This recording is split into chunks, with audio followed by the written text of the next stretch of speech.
老铁们，大家好，我的名字是曾家燕。We've been taught that fruit and vegetables are great for our health. The greener the vegetable, the redder the apple, the more nutritious they are. But the fruit and vegetables in our supermarkets are man-made. They're not natural.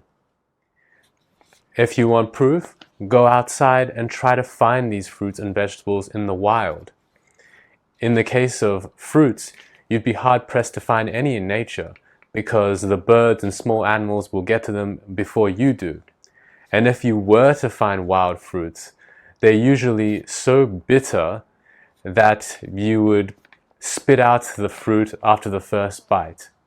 Ancient cultures that exhibited perfect health did eat some plant matter, but the quantity was very limited and the produce was always wild. In the past, fruit and vegetables were consumed as a temporary energy store between eating meat, and these plants weren't even available for most of the year. We only ate plants when we were starving, which means that plants are starvation foods. On the other hand, meat is nourishing. Meat has everything we need and is available all year round. There are many shortcomings to fruits and vegetables that most people know nothing about. In this video, I'll give you a short overview of the issues. You can still have fruits and vegetables, but the quantity should be limited and it should be consumed with animal fats.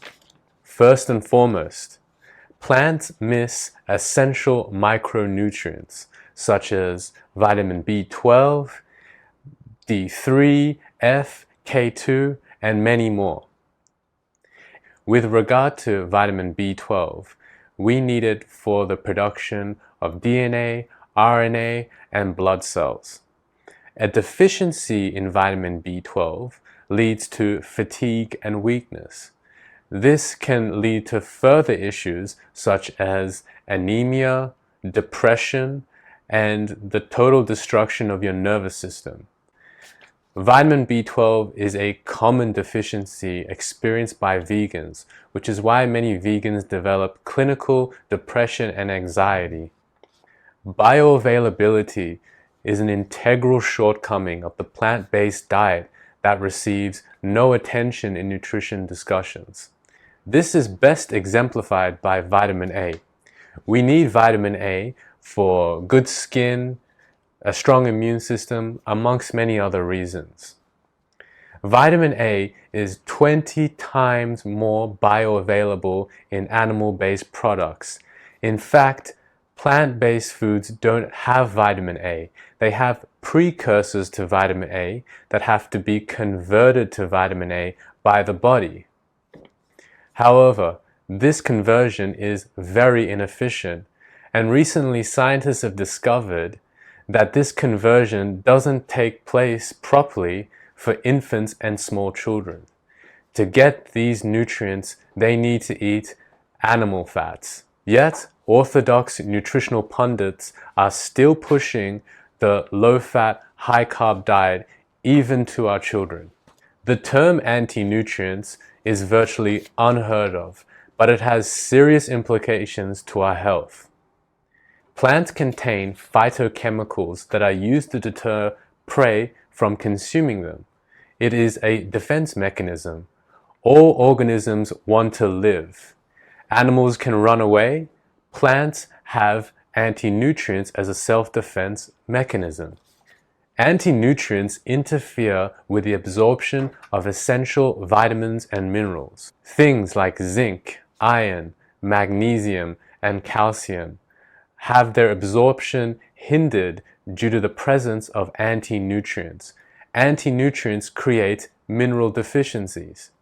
So when a plant-based food says that it contains 50% of your recommended dietary intake of zinc, it is actually much less than that because they never take into account the effects of anti-nutrients. On the other hand, meat doesn't contain any of these anti-nutrients. Meat has vitamins and minerals available in their most optimal form. Most plant-based foods have incomplete proteins. This means that you have to combine various plant proteins together in order to have enough amino acids. Making this problem worse is that plant seeds contain most of these proteins, and plant seeds contain extremely high concentrations of anti-nutrients and phytonutrients, which hinder our health greatly. Again, animal source protein has complete proteins. Animal foods have none of these problems. Plant and animal fats are also very different. EPA and DHA are essential fatty acids that are not found in plant-based foods. Furthermore, our bodies require an omega-3 to omega-6 ratio of 1:1. However, our consumption of vegetable oils greatly skews that ratio towards the pro-inflammatory omega-6s. Again, meat, that is pasture-raised meat, where the animal is consuming its natural diet, has an omega-3 to 6 ratio of 1:1, exactly what we need. However, it's worth noting that an animal fed an unnatural diet will favor the ratio towards the pro-inflammatory omega-6s. Again, pasture-raised, high-quality animals, these are the foods that nourish us. Animal foods are naturally low in carbohydrates. You can find some carbs in organ meats. There's some carbs in dairy from the lactose, but for the most part, animal products are very low in carbohydrates. On the other hand, plant-based foods are very high in carbohydrates. Hyperinsulinemia is caused by a high-carb, low-fat diet. Hyperinsulinemia is the key driver of all our modern chronic illnesses. I can't emphasize this point enough. This leads me to the next important point. There is no such thing as an essential carbohydrate. Let that sink in. Human beings don't actually need carbs. The ketogenic diet gained a lot of popularity in recent years. There are countless anecdotes of people healing themselves from chronic illnesses due to this diet.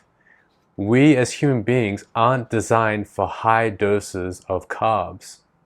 The ketogenic diet is definitely a great diet to follow, but it is not the most optimal diet because it doesn't focus more on animal fats.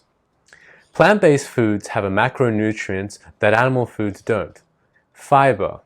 And many people argue that's why we need to eat plant-based foods, to get fiber. But humans don't actually need fiber. For example, many plant-based foods are packaged with insoluble fiber which binds to magnesium. Therefore, the fiber is acting as an anti-nutrient and preventing the absorption of minerals.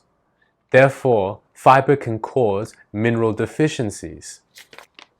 And the biggest irony of all is that many people have noted that an increase in their fiber intake has increased their constipation. Many people have been healed of their constipation by removing the fiber altogether. It makes no sense. Thank you for watching this video. This was a very quick rundown as to why plants are not as perfect as they appear to be. You can have them in a good diet, but it is meat that nourishes us, that builds our cells and our bodies. Thank you for watching, and I'll catch you next time.